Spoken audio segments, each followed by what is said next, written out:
Tim Nelson got there faster.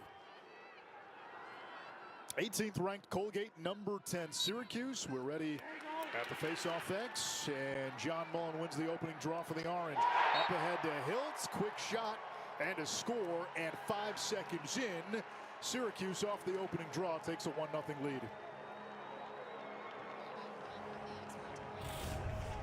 Hiltz just making it count right away. Mullen, excellent job. He's continuing his unbelievable season, and then getting to Hiltz, showing his snappy release there. Low to high, I love that out of the lefty Canadian. Just an unbelievable start for Syracuse. It couldn't go any other way for them in the Dome. It's a Syracuse team coming off an 18-2 shellacking of Manhattan earlier in the week. It was a game where Syracuse held Manhattan to 18 total shots, and the Jaspers committed 20 turnovers in that game. Colgate lost to Bucknell last weekend, snapping a 5-game win streak. But the Raiders have a win against Harvard. And the Crimson, remember, beat Syracuse at the Dome earlier this season. Mullen is 2 for 2. When these two teams played last year, Syracuse dominated the X. Raiders able to win it back. There's the physicality early. And now Syracuse will attack. Jules, both teams want to play this game. A Canadian, a lefty who's really worked on his offhand. So Colgate still has the extra man advantage with the non-releasable penalty. A 3-on-2 face-off, and here's Mullen out of the chaos. Over to Hiltz, he fires, and it belongs to Colgate. See, that can't happen there. If you're Syracuse, you win that possession, you want to... Will have a chance when his career is over at Syracuse to be the school's all-time points leader.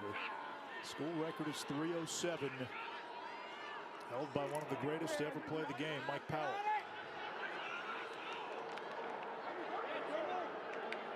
This is Jack Turner, top goal scorer for Colgate. Grace Kavanagh's, and Jules, their attack line with the two Connors and then Jack Turner, who plays off of them extremely well. It kind of reminds you of Pat Kavanaugh, Chris Kavanaugh, and then Jake Taylor, who was the third guy who always seemed to be open. Yeah, and obviously those guys are in special company, and we're not going to say, you know, the Connor brothers are the Gates right now, but what I love most about this game, you know, these guys go to a school that have the personnel to be blowing by guys all over the field, so they have to do things differently to manufacture success, and the most important part of that is obviously passing the ball, but just being unselfish, right? Everyone's got to get involved, everyone's got to eat. All 4 Syracuse goals today assisted, all 4 from the attack. 3 by Hiltz, 1 by Deere. Spallina with a hand in a few of them. Michael Leo, 7 in white. He is their best one-on-one dodger amongst that top 6 group. And that's where, over the last few years, we've seen for Colgate. He was the Patriot League Goalie of the Year a season ago, but the last 2 games, just 34%, which have depressed his overall numbers. Face-off won by Syracuse. Thrown into traffic, Erickson. Outstanding long pole for Colgate, almost had it. Fitzsimmons had it in his stick, and it comes to the Raiders. Colgate wants to push. The second annual ACC Gymnastics Championship is today on ACCN. Pitt and Clemson in a dual meet at 2:30. Then at 7 Eastern, Cal, Stanford, NC State, and UNC compete for the title.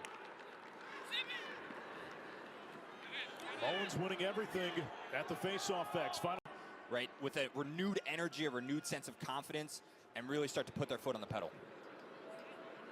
We had a fun conversation with Colgate's head coach. A lot of energy, and very much was unapologetic in how his team was going to approach this game. Hey, they know that they combined for 15 points in the win against Colgate last year.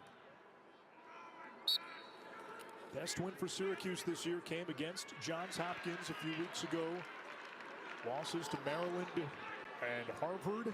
In the NLL draft, he gives Gary Gate the option of a 2-way midi.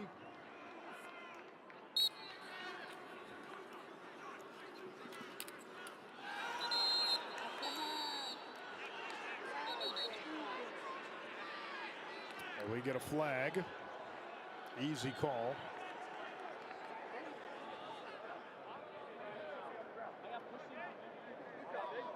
White, 1-9. Illegal body check, 1 minute. You see Hartzell throwing his arms up there, wondering what happened. It's like, Hartzell, you can't get in there on 2 knees and just take out the face-off guy.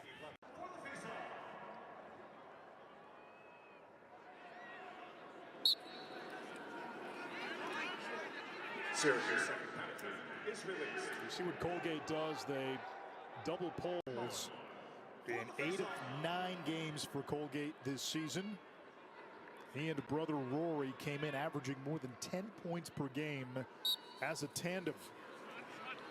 Johnny Hartzell against Mullen. Face off. A 1 by Colgate. They'll play it back. Pendulum starting to swing. 90 minutes of coverage begins at 4 a.m. Eastern. That is Monday. So Rory Connor assisted on the first Colgate goal. Brother Liam scored the next 2, and then Rory gets the 4th one. Mullen ran into a roadblock. Deer, doorstep, dunk. Spallina with his 5th assist of the game. Slow your roll, Colgate. We can play this way too. Syracuse knows how to play this run and gun style. Right there's that behind the back pass again. Spallina catches that ball. It's not in his stick for even half a second. He already knows where Trey Deer is going to be. And then Trey Deer, right, kind of got caught with that pipe earlier, right, maybe on top of the crease. But that where, no, one-on-one, he makes it count, right, make sure that opportunity is buried. And the Syracuse Orange are back on the board. 12 goals on the season now for Deer, who is starting in place of Finn Thompson, a young man from Mohawk descent, and he follows a long legacy of indigenous stars at Syracuse. You go back to Oren Lions. Travis Solomon was the goalie on the 1983 championship team. First Syracuse team to win the title, and then you go through the years. Jeremy Thompson, Marshall Abrams, the Bucktooths, Cody Jamieson scored one of the biggest goals in program history. Randy Stotts, Sid Smith. On plays with a mean streak. 3rd team All-American last year, 3-year starter, and you talk about legacy and lineage. Syracuse has had some poles who can put it in the back of the net over the years. Joel White, Rick Beardsley, and Billy Dwan has been doing that for a few years now.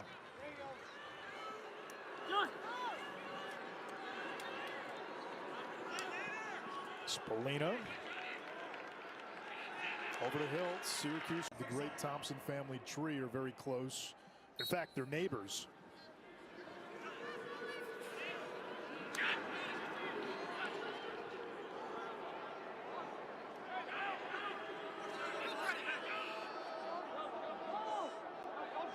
Hat tricks in his first 8 games this season. A mathematical economics major.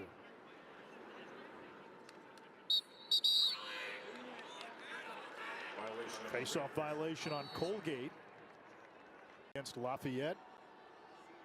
Last year, 40 goals on the season, top 5 in the Patriot League. To give you an idea how prolific this Colgate offense has been, the 2 Connor brothers and Turner all rank in the top 12 nationally in points. And just to take it a step further, Anish, Turner tied with C.J. Kirst for goals coming into this game. Right, obviously he has a couple here today, but it just shows how productive and how just well Colgate's done. Road to a top 10 team, but Jules, you get a couple of breaks. You're right there within striking distance. You get to within 4 going into the 4th quarter. You got to think you have a shot. Absolutely, and sometimes, Anish, you got to look big picture here too, right? It's not just And we debut our documentary chronicling last season's NC State men's and women's basketball teams. Both made magical runs to the Final Four. Never before seen footage, interviews with players and coaches. The 1-hour special, Why Not Both, premieres at 9 Eastern right here on ACCN Wednesday night. NC State fans had that great run last year. Michael O'Connell, who's a hell of a lacrosse player, one-time Maryland recruit, hit the shot against Virginia in the ACC tournament to extend their season. They end up winning that game. What a way to start your tenure. Yeah, and we talked to Coach earlier this week, Anisha, and what I appreciated most about that conversation was him talking about kind of towing the line between confidence. Navy next weekend, and then Army, who entered the day undefeated. They're taking on Boston University, Lehigh, Holy Cross, and BU to close out the Patriot League regular season. Rummel and Mullen, bodies flying. We get a push. It's on Mullen, so Colgate ball to begin the fourth, down by 5. Number 2 team in the country, North Carolina, taking on Notre Dame at Arlada Stadium in South Bend. We get a whistle. Meanwhile, Liam Connor, 5 points for the 6th time this season. Chance for Colgate to get to within 2.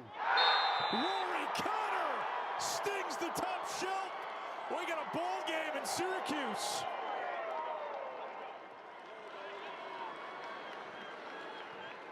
Flag down.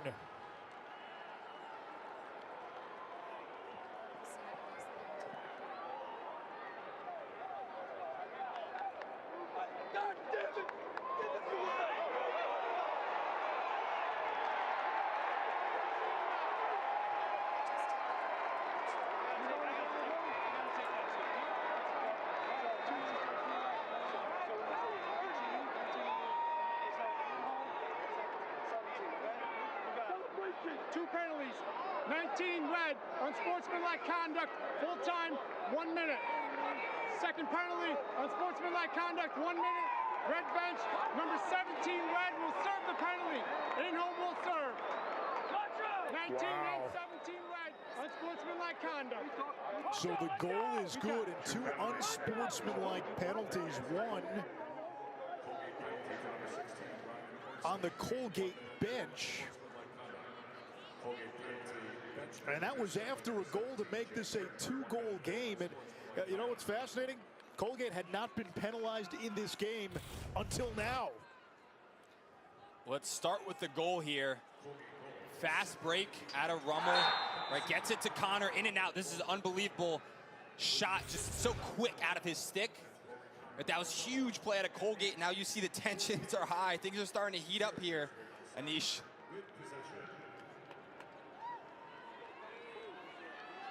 There's so much parity. You want to see Colgate in the first round? Absolutely not, especially with the 10-man ride. Right, they're just a team that they're hard to prepare for, and you don't know what you're going to get out of them. That's the last kind of team you want to play in the tournament. For Syracuse, came into the game 4th in Division I at 67%, 16 out of 26 today, up against Hartzell. Syracuse able to control. McCarthy winds his way across midfield. Out of Spallina. And Jules, you know what the critics are going to say? Should Syracuse hang on and win? Well, that's Joey Spallina going for 11 against Colgate. He puts up the big numbers against the lesser teams. You know what I appreciate out of Spallina? Especially, and the reality is this stuff develops in real time, right? He was Dylan Donahue. Casey Powell against Virginia back in 1997.